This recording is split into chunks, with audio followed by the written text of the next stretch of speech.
ভালোবাসার সকল রকমের ভিডিও পেতে আমাদের চ্যানেলটি সাবস্ক্রাইব করুন। সবার আগে ভিডিও পেতে বেল বাটনে ক্লিক করুন। লাভ আর হেট, ইভেলিনা দুর্য পর্ব 13। অ্যালবার্ট ম্যানশনের করিডোর শেষে বিশাল কাচের দরজা, তার উপর লেখা স্পা লাউঞ্জ। দরজা খুলতেই রুম হিটারের গরম ভাব আর সুগন্ধির অপরূপ এক নরম ঘ্রাণ তৈরি করলো। মোনা রোজের হাত ধরে ভিতরে প্রবেশ করলো। রোজ চোখ ঘুরিয়ে আশেপাশটা দেখতে লাগলো। হাতখানা ব্যথায় টনটন করছে। ছড়িয়ে থাকা রক্ত কেমন হাতের তালুতে শুকিয়ে লেগে আছে। হাতের কাটা না বিঁধলেও তালুতে লম্বা একটা আঁচড় ঠিকই সৃষ্টি হয়েছে। রোজের একটু বিশ্রামের প্রয়োজন। এসব তার জন্য না, একদমই না। মনে থেকে হাত ছড়িয়ে অনুরোধ করে বলে উঠল, আমি যাব না আপু, আমাকে কেন নিয়ে এলে? তোমরা যাও, আমার সেখানে কোনো কাজ নেই। মনে তড়িঘড়ি করে এসে রোজের মুখে হাত দিয়ে তাকে থামিয়ে দেয়, আর একটা শব্দ অব্দি উচ্চারণের সুযোগ না দিয়ে রোজকে ভেতরে নিয়ে যেতে যেতে ফিসফিস করে বলে, তুমি কি শুনতে পাওনি? অ্যাশ ম্যামের আদেশ, মানে তোমাকেও যেতে হবে। ইনফ্যাক্ট আমরা সকলেই যাব, এটাই নিয়ম। এইবারের মেয়েরাও সব পার্টিতে অ্যাটেন্ড করে। আমরা তো সব জায়গাতেই যাই, তোমাকেও যেতে হবে। যেতে হবে মানে কোথায়? কোথায় হবে সেই মিডনাইট পার্টি? কোপেনহেগেনের সবচেয়ে বড় 5 স্টার হোটেল, হোটেল গ্র্যান্ড। ও ও না, তুমি তো নতুন, জানো না কিছু। হোটেল গ্র্যান্ডের মালিক তো রিক স্যারি, মানে ওটা আরসি গ্রুপেরই। রোজ কিছুটা তাচ্ছিল্যের করে ঠোঁট পাকালো। সে তো এসব জানতেও চায় না, আর না জানার বিন্দু পরিমাণ কোনো আগ্রহ তার মধ্যে আছে। ইউভান যে কতটা নিজ তার, আর বিকৃতি মস্তিষ্কের নরপিশাচ তার রোজের জানতে আর বাকি নেই। বরং এসব এখন তার কাছে শুনতেও বিষাদের মতো লাগে। পুরো স্পা রুমটা বেশ বড়সড়, কত পরিপাটি করে সব কিছু সাজানো। এখানেই বুঝি এ বাড়ির নারীরা তাদের রূপচর্চা করে। রোজের এখানে কি কাজ? এসব কি তার কাছে নরকের মতো লাগে? বদ্ধ কুঠুরি। রোজের চোখে প্রথমেই পড়লো একটা বেনিটি, উপরে সোনালি ফ্রেমের আয়না, সোনালি লাইটিং। রোজের চোখ পড়তেই চোখ কুঁচকে উঠল তার। বেনিটির সামনে এসে দাঁড়ালো, দুহাতে ভর দিয়ে আয়নায় নিজের প্রতিবিম্বের দিকে তাকিয়ে রইল। চোখের নিচে কালো ডার্ক সার্কেল পড়ে গেছে। রোজের গোলাপি ঠোঁটজোড়াও করুণ হাসি ফুটে উঠল। হঠাৎ একজন ড্যানিশ রমণী রোজের পিছনে দাঁড়িয়ে রোজের চুলের ভাঁজে হাত রেখে বলে, ma'am, can I help you? How can I help you? Ma'am, I am beauty expert. I am a beauty expert. রোজ এক ধ্যানে আয়নার দিকে দৃষ্টি ফেলে নিজেকে দেখতে থাকে। একটু অন্যমনস্ক, তবে মেয়েটার কথাটা তার কান অব্দি ঠিক পৌঁছেছে। রোজ এক ভ্রু উঁচিয়ে জিজ্ঞেস করে, আচ্ছা, আমি কি দেখতে খুব খারাপ?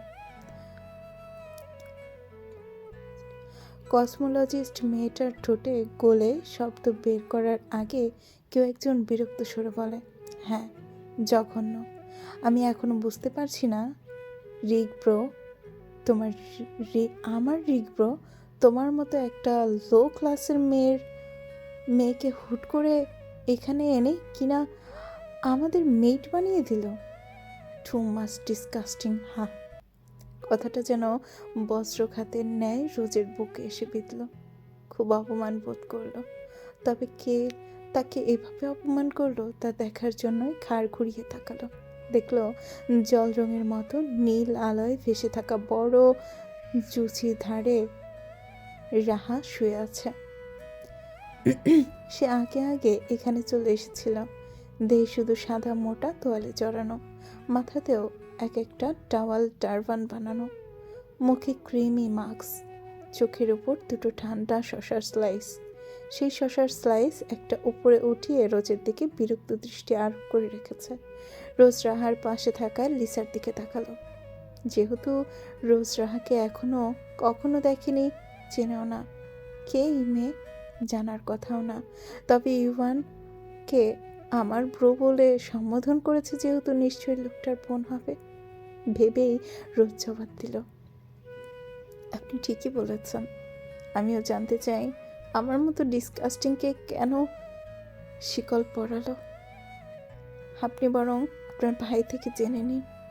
রোজের মুখের উপর জবাব দেওয়াটা রাহা তেমন হজম করতে পারল না। নাকের পাটা ফুলিয়ে রাগে গজগজ করতে করতে, তোমার সাহস কি করে হয় একটা মেইড হয়ে মালকিনের সাথে এভাবে কথা বলার? You are such a classless girl. Listen, I am not a classless girl. আপনি এভাবে কথা বলতে পারেন না আমার সাথে।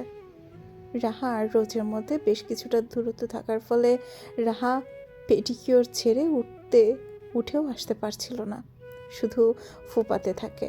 রোজ ঠোঁট উল্টিয়ে আরও কিছু বলতে যাবে তার আগেই মোনা তার হাত ধরে ফেলে, হিসিয়ে ওঠে। কি করছো রোজ? উনি রিক স্যারের লিটল স্টার বোন। ওহো, আমি তো ভুলেই গেছিলাম। ভাই যেমন বোনও তো তেমনই হবে। এদের কাজ হলো মানুষকে ছোট করে কথা বলা, অপমান করা, কষ্ট দেওয়া। আরে রাহা ম্যাম তো ভালো, আমাদের সাথে অনেক ফ্রেন্ডলি। তবে বুঝলাম না তোমার সাথে খেপে গেল কেন। হঠাৎ কষ্ট পেও না, সময়ের সাথে সব ঠিক হয়ে যাবে। রোজ একটা দীর্ঘশ্বাস ফেলল। চাইলে কি সব ঠিক করা আদৌ সম্ভব? যদি সব কিছু ঠিক করা একটা সুযোগ রোজ পেত, তাহলে সে চট করেই নিজের জীবনের গতিপথ পরিবর্তন করে ফেলত। তবে আফসোস, জীবনটাতে কোনো রূপকথা নয়। নিজের কাছে এখন নিজেকে কাল স্রোতে ভেসে আসা ভাঙা ডিঙ্গি নৌকোর মতো মনে হয়, যার কোনো কুল কিনারা নেই। রোজ বেনিটির সামনে ছোট্ট টুলের উপর বসে পড়ল। গলা থেকে স্কার্ফটা খুলে কসমোলজিস্ট ড্যানিশ রমণীকে উদ্দেশ্য করে বলে, আমার জীবনে আর কোনো রং অবশিষ্ট নেই, সবই কালো মেঘে ঢাকা পড়েছে। এসব রং চটা জিনিস আমার জন্য না ম্যাম। পাশে দাঁড়িয়ে থাকা লিসা এগিয়ে এসে তার হাত দুটো ধরল। রোজ, তুমি নিজেকে যেভাবে দেখো দুনিয়াটা তো সেভাবে নাও দেখতে পারে। চলো আজ একদিন শুধু নিজের জন্য সাজো। ট্রাস্ট মি, তোমাকে টু নাইট গর্জিয়াস লাগবে। রোজের ম্লান চোখ, ফ্যাকাশে মুখ, শুকিয়ে যাওয়া ঠোঁট, এলোমেলো চুলগুলোতে এক দৃষ্টিতে কিছুক্ষণ তাকিয়ে রইল বিউটি এক্সপার্ট মেয়েটা। ফ্যাকাশে মুখায়বেও কেমন স্নিগ্ধ কোমল তার হরিণী চোখ দুটো, সোনালি রোশনির মতো ছলছল করছে। তিনি ভাবলেন আর মৃদু হাসলেন। এমন এলোমেলো অবস্থায় থাকলেও যে কাউকে এত মায়াবী দেখায় তা তিনি রোজকে না দেখলে জানতেই পারতেন না। নামটা যেমন রোজ, তেমনি সদ্য ফুটে ওঠা লাল গোলাপের মতোই স্নিগ্ধ। ভাগ্যিস তিনি কোনো পুরুষ নন, নইলে এই বাঙালি প্রিটি লিটল গার্লের প্রেমে পড়ে যেতেন অনায়াসে। আচমকা ভাবনা থেকে উঠে এসে হেসে উঠলেন। পুরো রুম জুড়ে শীতল ল্যাভেন্ডার আর ভ্যানিলার গন্ধে ভরে আছে। ছাদের দিক থেকে ধীরে ধীরে মৃদু কুয়াশার মতো ভাব নেমে আসছে। চারদিকে গাছপালা, ছোট ফোয়ারা। রোজ মাথা নিচু করে রাখলো, কিছু বলল না। চোখের কোণে পানি জমে আবার শুকিয়ে গেল। একটা ডলের গায়ে অফ হোয়াইট কালার ড্রেসটা তার পরার জন্যই আনা হলো। রোজ ড্রেসটাতে হাত বুলালো। ডল ব্র্যান্ডের গাউন, ডিরোর ব্র্যান্ডের গাউন। তবে আশ্চর্য হলো তখনই যখন এটার প্রাইস ট্যাগটা দেখলো।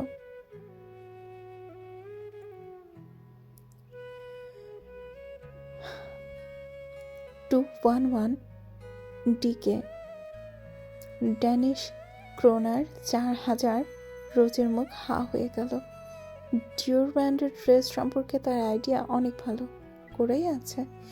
যেখানে কাস্টমাইজ করা এমন গাউনের সর্বনিম্ন প্রাইস স্টার্টই হয় 4 লাখের থেকে, সেখানে কিনা এখানে প্রাইস ট্যাগ করা 4,000 লাগানো কতটা হাস্যকর হয়ে গেল।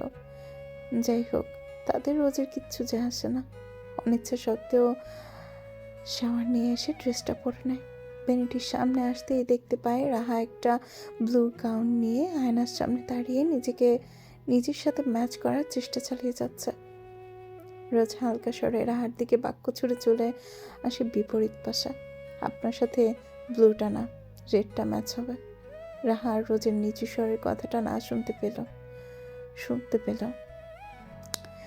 মুখ দিয়ে ভেঙচি কেটে চোখ উঠাল। লিসেন্ট, আমাকে কি মানাবে আর কি মানাবে না সেটা কি তোমার থেকে জানতে হবে নাকি? বিরক্তিকর। পরক্ষণেই আবার গিয়ে লাল কালার গাউনটা এনে সামনে ধরে ফিসফিস করে বলল, এটাতেও খারাপ না, এটাই পরবো। 1 ঘন্টা ধরে জামা চুজই করতে পারলাম না, ডিসকাস্টিং। আমি নিজেই। কসমোলজিস্ট মেয়েটার রোজের চুল আলতো হাতে আশ্রয় নিল। সুন্দর করে নিখুঁত করে ব্রাউনিশ চুলগুলো কার্ল করে এলিগেন্ট ফ্রেঞ্চ বেনুনি করল। বার্নের গায়ে ছোট্ট ছোট্ট পার্ল পিন গুজে দিল। রোজের গালে হালকা লালচে আভা ফুটে উঠল। ঠোঁটে হালকা পিঙ্ক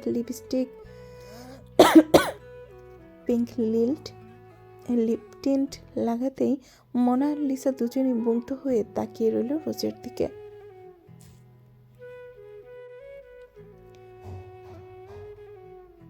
রোজ ঘাড় ঘুরিয়ে তাকাতেই দেখল মিসেস অ্যাশ বুড়ো বয়সে এসেও স্কিন কেয়ারের প্রতি কি স্বচ্ছ।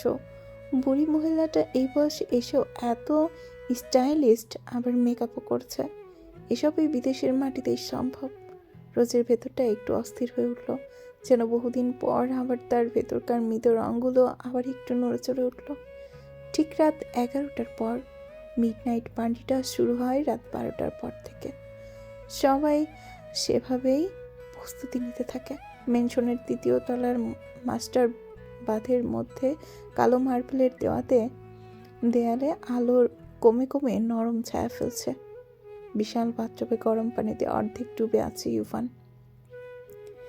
এক হাতে অর্ধ খাওয়া হুইস্কির গ্লাস, অন্য হাতের ঘাস টবের ধার ধরে রাখা। ভেজা চুল কপালে লুটিয়ে পড়ে আছে, আর চোখ দুটো আধো লাল মদ আর ক্লান্ত রাতের মিশ্র প্রভাবে প্রভাবিত। ঝরঝর করে পানি পড়ার শব্দ যেন নিজের মাথার ভেতরের রাক্ষসগুলো আরো গর্জে তুলছিল। ইউভানের নগ্ন দেহে ফুলা ফুলা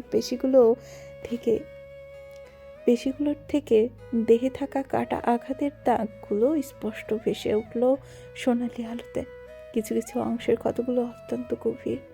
এক হাত সম্পূর্ণ ডার্ক ট্যাটু করা, তাই সেই হাতের দাগগুলো ঠেকে আছে। হাতটা টপ থেকে ধীরে ধীরে তার বুকের উপর। ইউভানের প্রতিটা মুভমেন্টে রাজার মতো ভারী অহংকার। স্টিমে ভেজা বাতাসের মধ্যেও নিখুঁত নিঃশ্বাস ফেলে তোয়ালে কোমরে জড়ালো। মিররের সামনে দাঁড়িয়ে আঙুলের বেগ ব্রাশ করে ভেজা চুল পিছনে টেনে নিল। গলার উপর দিয়ে নামা জলবিন্দু তার শরীরের কিলার আরো স্পষ্ট করে তুলল। কেবিনের শেষের ড্রয়ার খুলতে সেখান থেকে একটা ইঞ্জেকশন বের করে নিজের হাতে পুশ করে নিল, যার মধ্যে একটা সাদা তরল পদার্থ ছিল। নিজের হাতে ইঞ্জেকশন নিল, তবে চোখে মুখে তার বিন্দু পরিমাণ চাপ পড়ল না। ড্রেসিং চেম্বারের দরজা খুলতেই আলো একটু উজ্জ্বল হলো। রুম জুড়ে ব্র্যান্ডেড পোশাকের লম্বা স্ট্যান্ড, সব কালো পোশাক। সেখান থেকেই একটা সিগনেচার ব্ল্যাক কোট গায়ে জড়িয়ে নিল।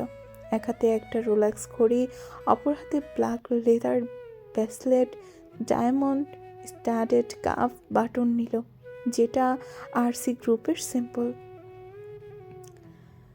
ইউভান আয়নার দিকে একটু ঝুঁকে রইল। গলার পাশ দিয়ে নেমে আসা শার্পে ভিকাটের কালো ফেব্রিক তার হিংস্র ম্যাসিলিটি আরো ধারালো করে তুলল। চোখ দুটো একটু লালচে, তবে মুহূর্তেই মিররে নিজের বিম্বরের ওপর হিংসার ন্যায় থাবা বসালো। একটা ঠান্ডা নিষ্ঠুরভাবে হেসে ঠোঁট গোল করে বলে, লেট দ্য নাইট ব্রাউন। কোণের টেবিল থেকে কাচের ডেকান্টার তুলে আর এক চুমুক খেলো। তারপর ব্ল্যাক লেদার শু পরে বেরিয়ে এলো। নিচতলায় সিঁড়ি বেয়ে নামতেই রাহাত চট করে এসে ইউভানের হাত জড়িয়ে ধরল। দুই ভাই বোন সিঁড়ি বেয়ে নিচে নামতে নামতে রাহার লাজুক হেসে বলে, ভাই, তোকে একদম ডেঞ্জারাস জেন্টলম্যান লাগে কেন? That's the point. প্রশংসা করলাম। এই খুশিতে তো 2-1টা ক্রেডিট কার্ড দিতে পারিস। আমি আবার এত লোভী না, আপাতত একটা দিলেই হবে। দে প্লিজ। আমারটা ব্লক করে দিচ্ছে জানি। ইভান কোটের বুক পকেট থেকে একটা ক্রেডিট কার্ড রাহার হাতে দিতেই রাহা দাঁত খেলিয়ে চট করে নিয়ে লাফিয়ে লাফিয়ে সিঁড়ি দিয়ে নেমে সোজা সদর দরজার বাইরে চলে গেল। দরজার কাছে রোজ গুটিসুটি মেরে দাঁড়িয়ে আছে, মাথা নিচু করে রোজ জানে সে মাথা নিচু করে তাকালেই তার শ্বাস আটকে আসবে। মাথা উঁচু করে তাকালেই তার শ্বাস আটকে আসবে। ইভান ভারী শব্দহীন পায়ে রোজের কাছে এসে পা থামিয়ে রোজকে উপর থেকে নিচ পর্যন্ত দেখতে থাকে। রোজ একটু পিছিয়ে যাবে তার আগেই ইভান রোজকে পাশ কাটিয়ে হনহনিয়ে চলে যায়। রোজ দম ছেড়ে ম্যানশন ত্যাগ করে গাড়ির কাছে চলে যায়। 10-12টা গাড়ি এক লাইনে দাঁড়ানো। রোজ ইউভানের গাড়ির দিকে না এগিয়ে 4 নাম্বার গাড়িতে মোনালিসার পাশের সিটে গিয়ে বসে পড়ে। সেই দৃশ্য আবার ইউভান লুকিং গ্লাসে দেখতে পায়। ধাম করে গাড়ির স্টিয়ারিংয়ে হাত রেখে চোখে সানগ্লাস লাগিয়ে গাড়ি স্টার্ট দেয়। পরপর সব গাড়ি ইউভানের গাড়ি অনুসরণ করে চলতে শুরু করে। হোটেল গ্র্যান্ড 62 তলায়। বিশাল বড় বিলাসবহুল কাচের দেয়ালে ঘেরা 5 স্টার হোটেল। কোপেনহেগেনের সিটির ঠিক মাঝ বরাবর মাথা উঁচু করে দাঁড়িয়ে আছে। সেখানে 45 তলায়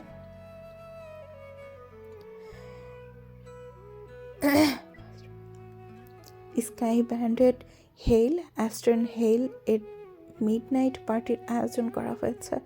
এটাই পার্টির জন্য। হোটেলের সবচেয়ে লাক্সারিয়াস ফ্লোরে। এটা পুরোটাই কাচের দেয়াল, বাইরে কোপেনহেগেনের পুরো স্কাইলাইট দেখা যায়। হোটেলের ভিতর প্রবেশ করতেই হোটেলের স্টাফরা ইউভানদের কুর্নিশ করে। 45 তলার পার্টি গ্রাউন্ডে যাওয়ার জন্য ইউভানরা লিফটের সামনে দাঁড়িয়ে রইল। লিফটের ডোর ওপেন হতেই সকলে লিফটে প্রবেশ করলেও রোজ সবার শেষে লিফটের দিকে পা বাড়ানোর আগেই রোজের হাত হ্যাচকে টানে পাশের লিফটের মধ্যে ঢুকিয়ে দেয় তাকে। রোজের কোমর পিছন থেকে জড়িয়ে ধরে লিফটের ডোর অফ বাটনে প্রেস করে দেয় ইভান। রোজ ভয়ে জমে ওঠে। কে তাকে এইভাবে ধরলো? বুঝে উঠতে না পেরে মৃদু চিৎকার দিয়ে উঠবে তার আগেই ইভান রোজের মুখ চেপে ধরে দেয়ালে ঠেসে দাঁড়িয়ে পড়ে। নিচের লম্বা শরীর দিয়ে রোজকে পুরোপুরি গ্রাস করে নেয়। রোজের জামা চেপে তাকে এক প্রকার শূন্যে ভাসিয়ে তোলে। ইভান হুস্কার দিয়ে বলে, নিচের লম্বা শরীর দিয়ে রোজের পুরোপুরি গ্রাস করে নেয়। রোজের জামা চেপে তাকে এক প্রকার শূন্যে ভাসিয়ে তোলে। ইভান হুস্কার দিয়ে ওঠে, এত সেজেছিস কেন? ভাই। রোজের একবার নিচে তাকালো। তার পা দুটো ফ্লোর স্পর্শ করতে পারছে না। শুকনো ঢোক গিলে ইভানের কোটের কলার চেপে ধরল। বিরক্ত ভয়ার্থ মিশ্রিত কণ্ঠে নির্দ্বিধায় বলে ওঠে, আমি সাজবো নাকি না সেটাও কি আপনাকে বলতে হবে? আপনি কে হন আমার যে এভাবে প্রতি মুহূর্তে জোর খাটিয়ে চলেন? ইভান চোখ জোড়া বন্ধ করে আবার খোলে। লাভা দৃষ্টি ফেলে ক্রোধে ফেটে পড়ে রোজের গলাটা চেপে ধরল। রিয়েলি? আমি কে হই তোর? ভাতার লাগি তোর, ভাতার। এবার বল, কি লাগি তোর? রোজের গলাটা ছেড়ে তাকে নামিয়ে দিল ইভান। রোজ গলায় হাত রেখে চোখের কোণে জমে ওঠা জল গড়িয়ে পড়তে না দিয়ে ঘৃণায় বলে ওঠে, ছি, কতটা নোংরা আপনি। মুখ দিয়ে যা বের হয় তা বলে দেন। অমানুষ একটা। কি বললেন? ভাতার? আরে, আপনার মতো একটা শয়তানের ভাতার কেন? আপনার মেইড বলে পরিচয় দিতেও আমার ঘেন্না হয়। আচ্ছা, এর জন্যই তো তোর যোগ্যতা ঠিক যতটুকু, তোর স্থানও সেখানেই। You fucking deserve this. Ivan রোজের ঠোঁটে হাত রেখে নিজের লিপ মুছতে লাগলো। রোজ দুহাত দিয়ে ইভানের হাত ধরে বলে, চারণ বলছি, মুখ মুছবি না। ওকে ফাইন, পার্মানেন্ট সলিউশন রিক খুব ভালো করেই জানে। ইভান রোজের জল শক্ত করে চেপে ধরে ঠোঁটে ঠোঁট মিলিয়ে দেয়। জিভ দিয়ে রোজের ঠোঁটের লিপস্টিক মুছতে শুরু করে। রোজ মৃদু কুঁকড়িয়ে ওঠে, ইভানের পিঠে আঘাত করতে থাকে। ইভান রোজের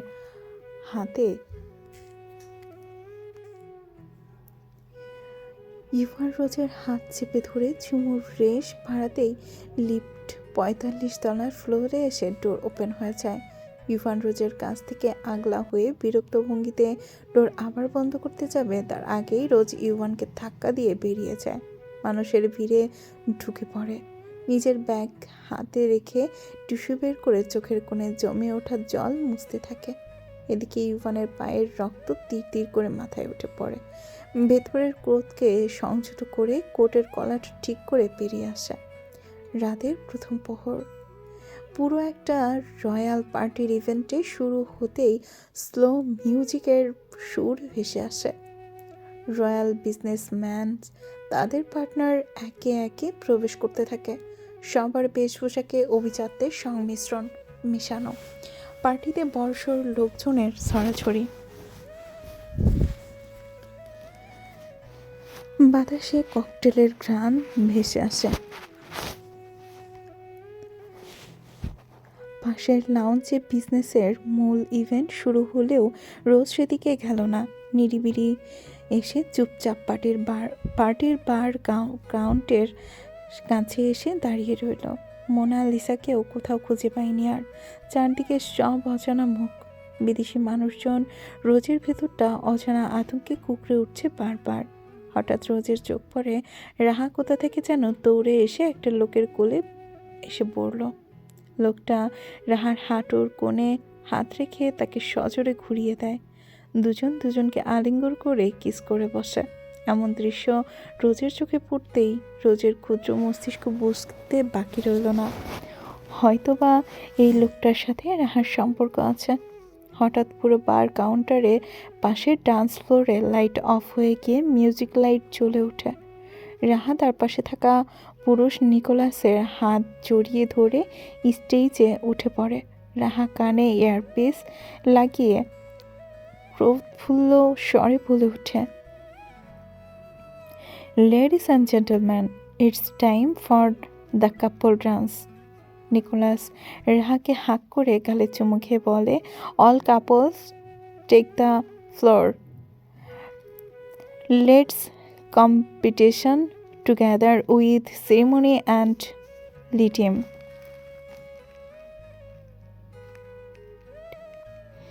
ইউভান অনিচ্ছা সত্ত্বেও নিজের দাদির কথা মান্য করার তাগিদে চুক্তিনামায় শেষ সাইন করে দেয়। ভেতরের দানব রূপটা হানা দিতে থাকে। সোফায় বসে নিজের মাথায় বন্দুক ঠেকিয়ে ষাঁড়ের মতো ফুপাতে থাকে। হাতে থাকা হুইস্কির গ্লাসটা এক চুমুকে মুখে পুরে নেয় সে। পরপর ৫-৬ গ্লাস শেষ করার পর শেষের গ্লাসটা দামিয়ান টান মেরে নিয়ে নেয়। হাঁপ ছেড়ে মাথা নাড়ায়। রিক, আর কত? তুষার দামিয়ান ইভানের পাশে বসে আছে। ইভানের রাগের কারণটা অস্বাভাবিকতা কিচ্ছু না। নিজের জাত ছোটোর সাথে কেই বা হঠাৎ করে ডিল করে। মিসেস অ্যাশ নিজের অসুস্থতার সুযোগটা নিয়েই ইউভানকে দিয়ে আদ্রিয়ান চায়ের সাথে যুক্ত করে বসলেন। অবশ্য এতে তাদের লাভ আছে, তবে ইউভান লাভ লসের হিসাব রাখে না। আদ্রিয়ানের মুখদর্শন করতে হবে এখন থেকে ভাবলেও ইউভানের ভেতরটা দাবানলের মতো জ্বলে ওঠে, মাথাটা আগুন জ্বলে উঠছে। তুষারের দিকে তাকিয়ে বলে বসে, তুষার, আই নিড আইস ব্যাগ। মাথাটা চলে যাচ্ছে। তুষার আর দামিয়ান একে অপরের দিকে তাকিয়ে সমস্বরে বলে ওঠে, আইস ব্যাগ? এখানে আইস ব্যাগ কই থেকে পাবো রিক? ও গড! আচমকা হাই হিল ঠক শব্দে এক বোল্ট ড্রেস পরিহিতা রমণী ইউভানের গলা জড়িয়ে ধরে পেছন থেকে। ইউভানের চোয়াল শক্ত করে হাত এক ঝটকায় সরিয়ে চিল্লিয়ে ওঠে, হাউ ডিয়ার ইউ! নষ্ট হাতে আমাকে টাচ করার সাহস কই পেলি লারা? রিক, এভাবে কেন বলছিস? কাপল ডান্স স্টার্ট হবে এক্ষুনি। আমার পার্টনার হবে বি। নষ্টামি বাদ দে। দামিয়ান বা তুষারকে নিয়ে যা। আমার মাথা এমনিতেও গরম, শ্যুট করে দিতে পারি। Get lost fucking bridge. Lara Damian আর তুষারকে চোখ দিয়ে ইশারা করে ইউভানকে ডান্স ফ্লোরে নিয়ে যাওয়ার জন্য। তিনজনে মিলেই ইউভানকে কোনো মতে রাজি করিয়ে নিয়ে আসে। ঠিকই ইউভান বিরক্ত হয়ে বার কাউন্টারের দিকে যাবে, সেই মুহূর্তে রোজকে সেখানেই চুপচাপ দাঁড়িয়ে থাকতে দেখে ইউভানের ভ্রু উঁচিয়ে ঘাড় এপাশ ওপাশ করে। ঠোঁটের কোণে শয়তানের হাসি রেখা টেনে লারার কোমর ছড়িয়ে ধরে বলে ওঠে, কাম অন, একদিন তো নাচাই যায়, লেটস গো। যেহেতু বার কাউন্টারে সোজাসুজি ডান্স ফ্লোর, প্রত্যেকটা কাপল একে একে মিউজিকের তালে তালে নাচ শুরু করে। কাপল বল ডান্স। ইউভানের সাথে লারাকে ডান্স করতে দেখে রোজ দেখে নেয়। রোজ ঘৃণায় নাক ছিটকাল। তার কাছে জলের মতো স্বচ্ছ হওয়ার কিচ্ছু ছিল না। লারার সাথে ইউভানের যে সম্পর্ক থাকবে, তারা যে বন্ধুর থেকেও বেশি কিছু, তার রোজ বাংলাদেশেই বুঝেছিল। তাদের রোজের কিচ্ছু যায় আসে না। লোকটা যে এক কথায় দানবীয় কাপুরুষ, তার রোজের আর বুঝতে বাকি রইল না। এদিকে ইউভান যা চাইল তা হলো। ইউভানের নাচ লারার সাথে নাচ করছিল ঠিকই, তবে মনোযোগ সম্পূর্ণ রোজের দিকে ছিল। তাকে অন্য পরনারীর সাথে দেখলে রোজ কতটা ভেতর থেকে পড়বে তাই দেখতে চাইল ইউভান, কিন্তু রোজ মুখ ফিরিয়ে নিল। বার কাউন্টার শেষ প্রান্তে চলে এলো। রোজের সব কিছু এখন বিরক্ত লাগছে, কেমন অশান্তি, ভালো লাগছে না। চোখের কোণে আনমনে জল জমে উঠেছে নিজের জীবনের করুণ পরিণতির কথা ভেবে। হঠাৎ পাশ থেকে একটা মাতাল বিদেশি লোক এসে রোজের সামনে হাত বাড়ায়। দুটো রেড ওয়াইনের গ্লাস। লোকটার গা থেকে মদের বিটকুটে গন্ধ, তার উপরে তার চাহনি ঠিক মনে হলো না রোজের কাছে। রোজ গ্রাউন্ড সামলে এক পা পিছিয়ে লোকটা আরও এগিয়ে রোজকে এক গ্লাস ওয়াইন অফার করলো। হেই বিউটিফুল,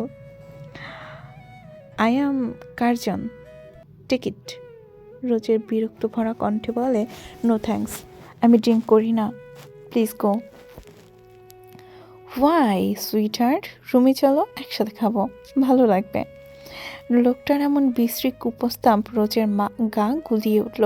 দাঁতে দাঁত পিষে কার্জনের হাত থেকে একটা গ্লাস নিয়ে পুরো ওয়াইন অসভ্য কার্জন লোকটার মুখে উপর ছুঁড়ে মারল। তৎক্ষণাৎ কার্জন রেগে মুখ থেকে বিশ্রী ভাষা উচ্চারণ করে রোজের গালে চড় মারতে উদ্যত হয়। You best fucking a simple wine girl. কার্জন রোজের গালে চর বসানোর আগেই বিদ্যুৎ গতিতে কেউ একজন কার্জনের হাতটা পেছন থেকে মুচড়িয়ে দেয়, ততটাই শক্ত করে যে হাতের কবজি ভেঙে তৎক্ষণাৎ হাড় মর্মর শব্দ করে ওঠে। কার্জন ব্যথায় কুকড়ে ওঠে, পেছনে ফিরতেই দেখতে পায় আদ্রিয়ান। তার হাতটা ধরে সপাটে নাক বরাবর ঘুষি মেরে দিতেই নাক ফেটে রক্ত ছিটকিয়ে মেঝেতে পড়ে। রোজ দম বন্ধ করে মুখ চেপে ধরে ফেলে। আদ্রিয়ানের কার্জনের ঘাড় ধরে রোজের পায়ের কাছে এনে ফেলে হাসকি স্বরে বলে, sorry ball. Say sorry to her, প্রাণে বাঁচতে চাইলে সরি বল। কার্জনের ঘাড়ে পা রেখে চেপে ধরল আদ্রিয়ান। কার্জন রোজের পা ধরে গংঠিয়ে বলে ওঠে, আই এম সরি মিস। রোজ ভয়ে পিছিয়ে গিয়ে আদ্রিয়ানের কাছে অনুরোধ করে ছেড়ে দেওয়ার জন্য। আদ্রিয়ান ছেড়ে দেয়। রোজকে কাঁদতে দেখে বুক পকেট থেকে একটা সাদা মকমলে রুমাল বের করে রোজের দিকে শীতল স্বরে বলে, ভয় পাবার কোনো কারণ নেই, চোখটা মুছে ফেলো। সব চোখে যে অশ্রু মানায় না। আজ আদ্রিয়ানের দিকে রোজ তাকিয়ে কাপা গলায় বলে, আপনি আপনি সে না? আদ্রিয়ান মৃদু হাসল। পিছন থেকে একটা ওয়াইনের গ্লাস চুমুক দিয়ে পিঠ ঠেকিয়ে দাঁড়ালো।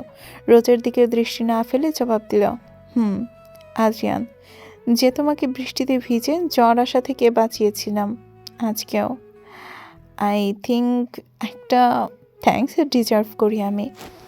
ধন্যবাদ বলেই রোজ চলে যেতে নিলে তখন আদ্রিয়ান রোজকে থামিয়ে বলে, দাঁড়াও, আমি কি তোমাকে যেতে বলেছি? উপকারীর উপকার করতে হয় জানো না? ফিরিয়ে দাও। মানে আপনি কি বোঝাতে চাইছেন? আদ্রিয়ান রোজের দিকে কিছুটা ঝুঁকে আবার স্বরে বলে, সিম্পল, সামনে দেখো, সবাই কাপল ডান্স করছে, একমাত্র তুমি আর আমি ছাড়া। আমারও পার্টনার নেই, তোমার নেই। উপকার ফিরত হিসেবে না হয় এক মুহূর্তের জন্য আমরা ডান্স পার্টনার হয়ে যাও। রোজ ভরকে উঠল, কি আজব লোক রে বাবা, উপকার করেছে ভালো কথা, আবার ফিরতেও চাইছে। উফ, এমন উপকার করতে কে বলেছে তাকে? রোজ তো একবারও বলেনি। রোজ কেটে পড়ার ভঙ্গিতে বলে, সরি, আমি একদমই ডান্স পারি না, I am actually sorry. Adrian ভাবলেশহীন ভঙ্গিতে হাসল। ওয়াইনের গ্লাসে আবার চুমুক দিয়ে বলে ওঠে, তোমাকে দেখতে তো মিথ্যেবাদী মনে হয় না রোজ। মিথ্যে বলছো? তুমি যে ডান্স লাভার সেটা তোমার ইনস্টাগ্রাম প্রোফাইলে ঢুকলেই বোঝা যায়। বেস্ট ফ্যান ফলোয়ার আছে তোমার, দ্যাটস গুড। ডান্স না পারলে সপ্তাহে একদিন ডান্স ক্লাবে গিয়ে কি মুড়ি ভিজিয়ে খেতে নাকি? আদ্রিয়ান রোজের দিকে দৃষ্টি ফেলল।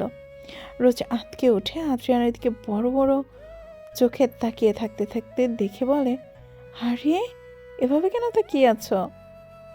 600টা রোজ আইডি ঘুরে ঘুরে তোমারটা খুঁজে পেয়েছি। আদ্রিয়ানের শেষ কথাটুকু রোজের কানে পৌঁছালো কিনা কে জানে, তবে রোজ ভয়ে কুঁকড়ে উঠল। রোজ তো 15 দিন আগে তার আইডি ডিঅ্যাক্টিভেট করে দিয়েছিল। আইডি ওপেন হলো কি করে? আইডি ওপেন না হলে তো ইনি আইডি পাওয়ার কথা না। আইডি কি হ্যাক হলো নাকি? ও গড, রোজের আইডি পাস তো তিশাও জানে না, তবে অ্যাক্টিভ কে করলো? এসব ভাবনায় পড়ে রোজ ভেতর থেকে কুঁকড়ে যাচ্ছিল। মাথাটা টান করে ব্যথা শুরু হয়ে যায়। রোজের অন্যমনস্ক দেখে আদ্রিয়ান হাত দিয়ে তুড়ি বাজিয়ে রোজকে হুঁশিয়ে আনে। রোজ ঠোঁট কামড়িয়ে আদ্রিয়ানকে বলে ওঠে, একটু দেখবেন আমার আইডিটা? একটু দেখাবেন আমার আইডিটা? তোমার ফোন কই? ফোন নেই। আদ্রিয়ান আশ্চর্য হয়ে ভুর উঁচিয়ে রোজের দিকে হাত বাড়ালো। ওকে চলো ডান্স ফ্লোরে। সেনিয়রিটা। রোজ দাঁত দিয়ে অধর চেপে ধরে কিছুক্ষণ ঠাই হয়ে দাঁড়িয়ে রইল।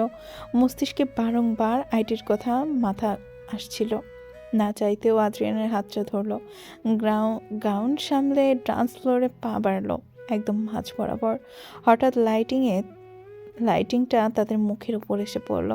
আদ্রিয়ান রোজের হাত নিজের কাঁধে রাখতেই রোজ আদ্রিয়ানের শক্ত চাউনিতে দৃষ্টি ফেলল।